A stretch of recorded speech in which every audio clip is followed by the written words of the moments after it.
I know you really want to hear from Victoria, but I'll help her to get started. We spoke last week at the ISSPD conference in Montreal, so some of you saw us there. There were a few people I know that went there that are here. Just to give you a little bit of background, Victoria was, we were a very healthy family. We had no idea about, we had never heard of BPD. We had no idea about mental illness, really. And when Victoria was 13, she started cutting, and she started having various issues that she hid from us. And we weren't really aware of this. We really didn't have any of the signs to tell us that this that there was a problem until Victoria one day didn't come home from school. And so after searching for her and finding her, it turned out she wasn't running away per se, she just needed to get away for a little bit. So she even took her school bag with her. She was planning on going to school the next day. However, it's not a great idea for a 14-year-old to be out on the streets of Toronto by themselves. So Victoria was found by the police eventually and admitted into Sunnybrook Hospital. We thought, well, you know, this will be 7 hours because we're stuck in the emergency ward. You know, in the emergency room, and you know what waits are like in the emergency room. 7 weeks later, I think it was actually 8 weeks until she was finally, her first time was let go from the hospital. She spent that summer and into the fall with various suicide attempts, various admissions into the hospital. We were, as many of you probably know about, the system is very disjointed. It was very difficult to find help, and we had many attempts to get into residential programs. Eventually, Victoria was admitted into the farm program at Hinks Delcrest, which is the center where this course is being done today. They have a farm up near Collingwood. Eventually, Victoria went to Boston for at McLean Hospital for DBT training, and I guess the Victoria that's in front of you today is the result of that DBT training. So what we proposed, we don't have our slides in front of us to talk about it. So Victoria can give you maybe a little bit about why DBT helped her and what it is. You know, DBT or the family connections training you have today, it's not about fixing her. It's not about changing her. It's about giving her the tools she needs to be able to manage her emotions. And so maybe Victoria can give you a little bit about why it worked for her, and then we'd like to encourage question and answer. It's easier for her to maybe answer questions than to come up with what to say. My dad pretty much said it all.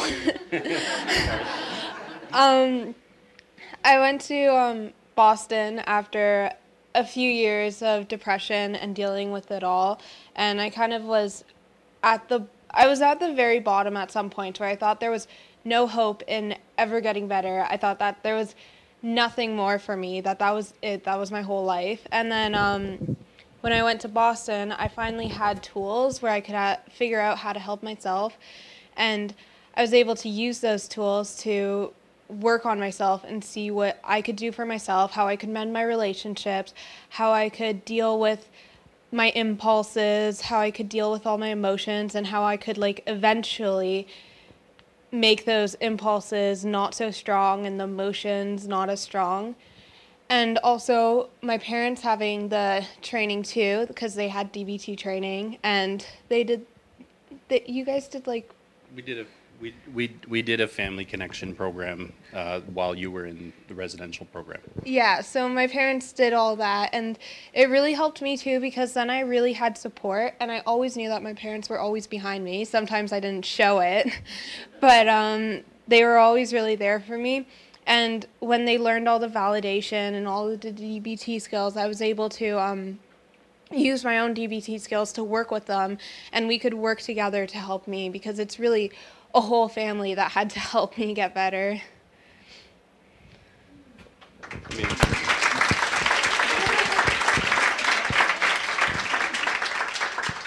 And just to say something, probably the big change when Victoria came back with the DBT skills, when we had some skills we had gained while we part of the treatment in Boston was that we also had to attend, and we had to go to basically do her homework with her, I guess, the big change was our communication. That if there was an issue and Victoria was very dysregulated, it wasn't us coming in to try to solve the problem. Don't worry, it'll get better. It was more of listening and being mindful, and suddenly there was a two-way communication with us, which meant that she felt that she wasn't alone anymore.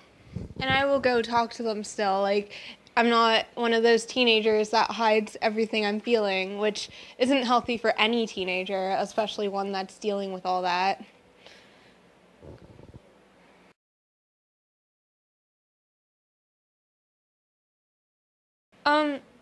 Well, they pretty much started by jumping in and trying to rescue me, which wasn't helpful because sometimes they would overreact and that would make things worse. Can I say something to that? Because that's being mindful and being validating. I don't know if you guys have covered validating yet. It doesn't come out really natural at first, and Victoria would call us on it. Oh, you're trying to validate me. But you know what? It still worked. It didn't matter that she knew that that was what we're doing. It still worked, and that was the key thing. And then that opened up actually conversations about, well, what would be the more validating way of saying this? And so then she would start talking through the response we would give. So A little like, you know, gee, you're trying to buy me a new pair of shoes, aren't you? yes, exactly. And actually there's a skill that they learn when they're doing the DBT. What's the your favorite one? It's a way for you to get something from us. Dear man. Dear man. Yeah. And so it worked the other way. Oh, you're trying to dear man me, aren't you? You know, she would sweet talk us into It always worked. And so that's but this was the thing, that even though you know it's being done, it's not like it's a trick that you're trying to pull a trick on someone. It's still sincere and it still comes across. And this is where, if the parent and the adolescent both have the skills, it works together even though you know you're trying to use the skills. And by the way, the skills work great for me at work also.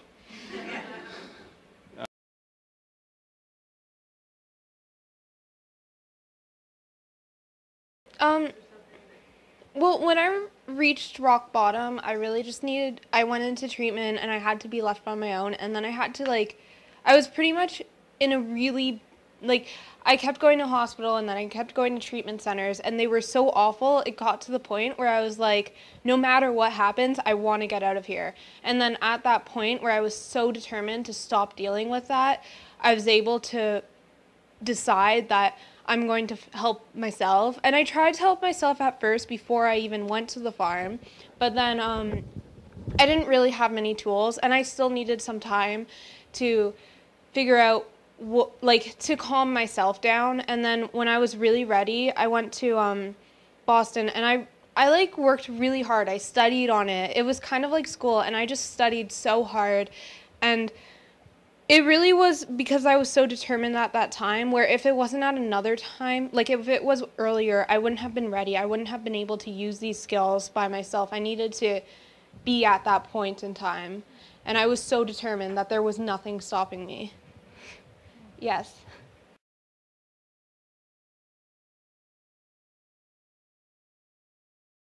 So with medication, I couldn't really see them as helpful just because I was so in my own emotions that I didn't really feel if they were helpful for me or not. So I don't know anything about that. And I know that the psychiatrist would know a lot more about what they need and what's going to help them. So I can't really answer that question. Yeah.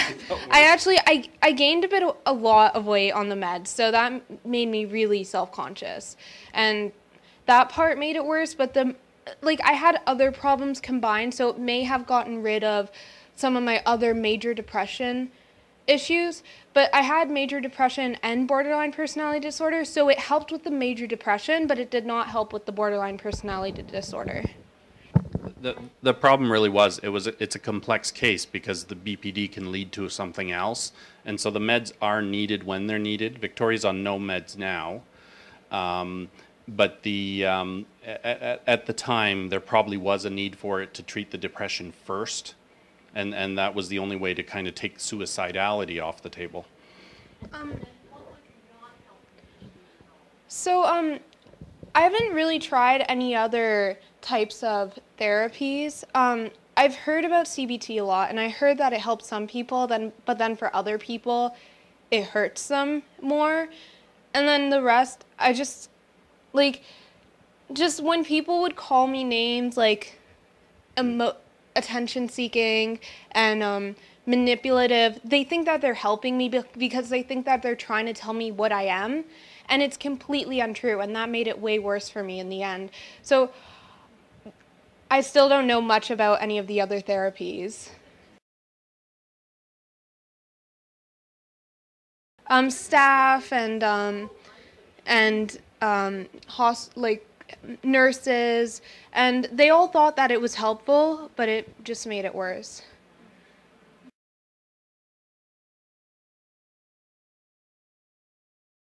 Well, my favorite one was Dear Man. That was the first one I was able to start using.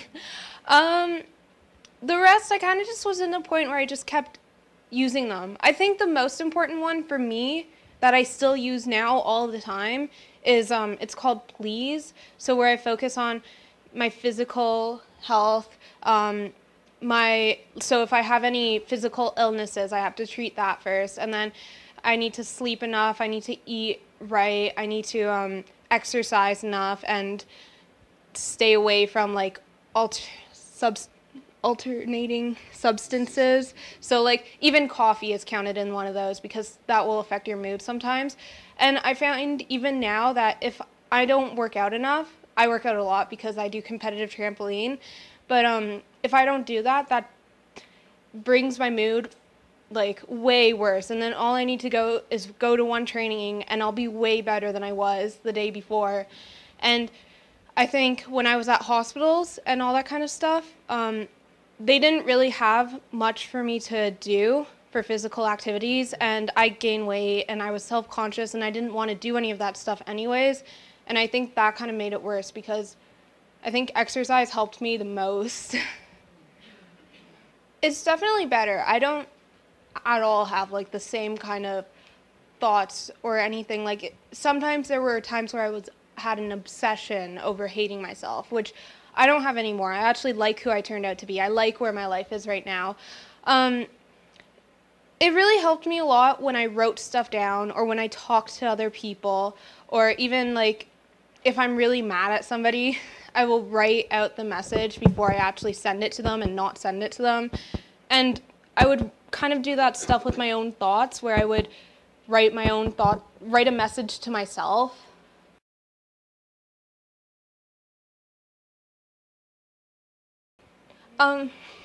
Well, social media was very harmful for me. There was a lot of damage, and the problem about that was there really wasn't anything helpful there. Sometimes I had some friends who were helpful and I felt like they were supporting me, which in a way was good, but it would have been much more productive if I thought about the people around me, like my parents who really cared about me. And the best would have been if I just didn't have any of that social media at all around me. And that's why places like the farm and Boston and all those places help, because I cannot use them. But then if my parents tried to restrict me of the social media, that would make things way worse and I'd start fighting with them. And it's really impossible to ask the parents to restrict because then it becomes a huge fight and it makes it worse. So I really don't think it's helpful, but I don't really know what to do about it. I was curious to see what her answer to that one would be. Because for her, social media was disastrous. I think it's a huge problem, and even when she went into residential treatment, she stayed in touch with the people that she met there through social media, and I think there was a lot of harm through. It just builds as a cycle as they build off of each other. And it's really not healthy, even if they say it's healthy, because right now I don't use it at all. I don't ever go onto any of those sites, so I don't even have a desire for that. So I can't even think of why I wanted to do that before. So it was definitely because I was in an unhealthy state.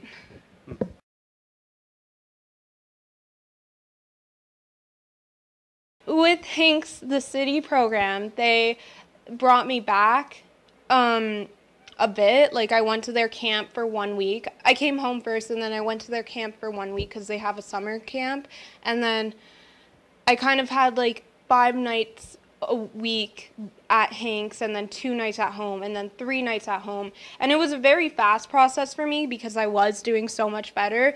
But I did have that in the background, so that if there was something that was wrong, then I had someone to lean on.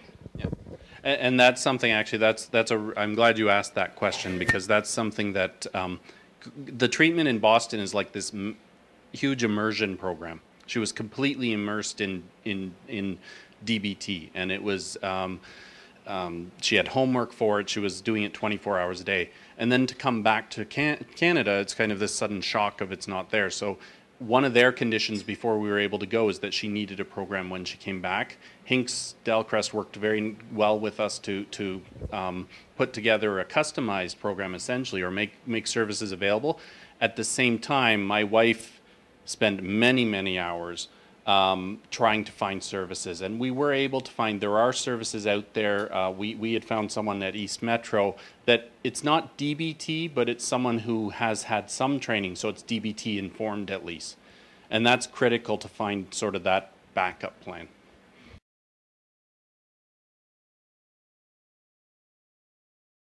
So we had looked into a private DBT offering in Toronto before we went to Boston, and it actually turned out to be disastrous for us.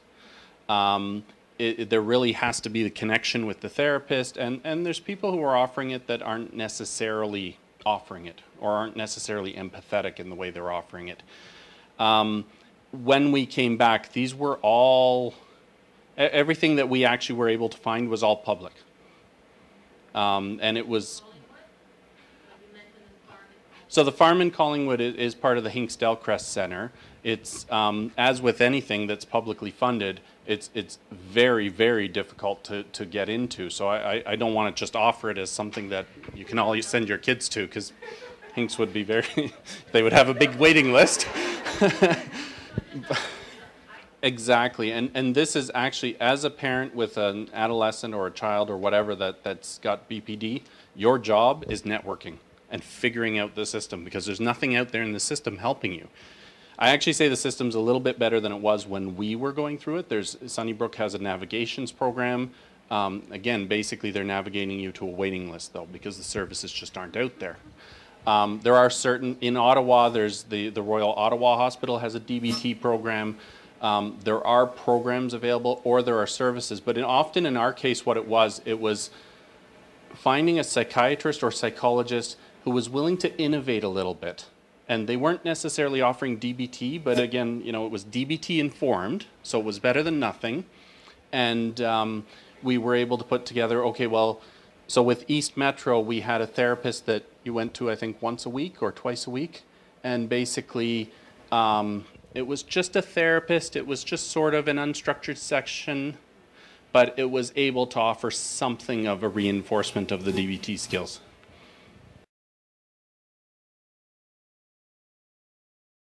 After I came back from Boston, and I think this was after I was fully out of the Hinks program, I started teaching a peer-led DBT-informed group to some of the teens that were in the city program, here. And that...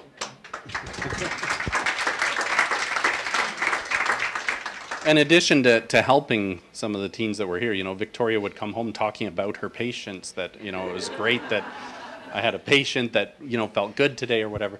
But it was allowed her the opportunity to reinforce and redo her skills, essentially relearning the textbook.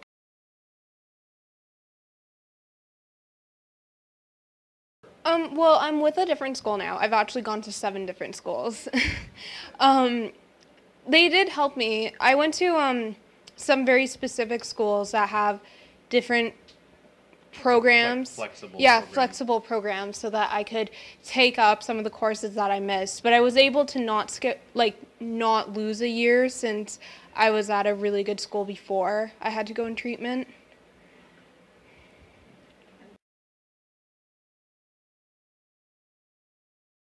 For me, to even think back to that time and to think back that, you know, for Susan and I to come here alone and leave Victoria at home, you'd think, well, is she going to do something? Is she going to try to kill herself? You know, it's just, I can't even imagine that that was real life, that that ever existed. And Victoria's had even a physical transformation. She mentioned to you she gained a lot of weight from the drugs. Not street drugs, but I mean the antidepressants. At one point when she was at the Hinks farm, she cut her hair right down to the quick because she felt, well, if she's going to be so ugly on the inside, why should she be beautiful on the outside? Not exactly And so, it, but okay, that's what you told us at that time. Isn't. Okay, so why did you do that? I was really angry at myself at the time, so I just cut my hair because my hair is something I really have always loved. I've always wanted long hair, and then I was just so angry with myself that I wanted to hurt myself because it's kind of like with the self-harm too, just because I wanted to hurt myself because I thought I was such a bad person. So, and you know, this time, the year that the year when she was first admitted to the hospital, at this time of year, she was in October, she was in the, where was she? Youthdale, like a lockdown sort of thing. For us to go in and have a meeting with her, she would be hiding under the desk. Like it's really, I give you a false impression to see her here today to what it was like back then. And my psychiatrist would sometimes, when I was teaching the DBT informed program, the psychiatrist that was with me would tell some of the kids what I used to do, like hiding under the table, and they were so shocked. They're like, I can't believe that was you. yeah. And it really was her. And this is, the thing is, it's not that she's been fixed since then. It's not that she's a different person. She now has the skills. She's still very emotional. She's always been very emotional. But those, you know, very empathetic. Like you should have seen when she figured out that the chicken on your plate is the same ones that run around, you know, when she was much smaller. But this was her, for me, this is something surreal that I can barely imagine it as something that we really went through. For my wife, for probably a year after Victoria got better, it was always waiting. It's just going to come back. When's it going to happen again? And that tension is what will kill you. As a parent, this was one of the things they really taught us as parents in Boston, is it's okay to be selfish. You have to spend some time for yourself. You have to go out together. If it's two parents, you have to go out together for a dinner. You have to get away from the child. And you build that fear that I can never leave her alone because she might hurt herself. And one of the things they said, and I don't know that I can express this well, you know, if she, first of all, if she wants to hurt herself, she will. And whether you're there or not, if you go out for dinner and she hurts herself when you're back home, you may think you'd never be able to live with yourself after that. But if she does it in the bedroom while you're home, you still won't be able to live with yourself.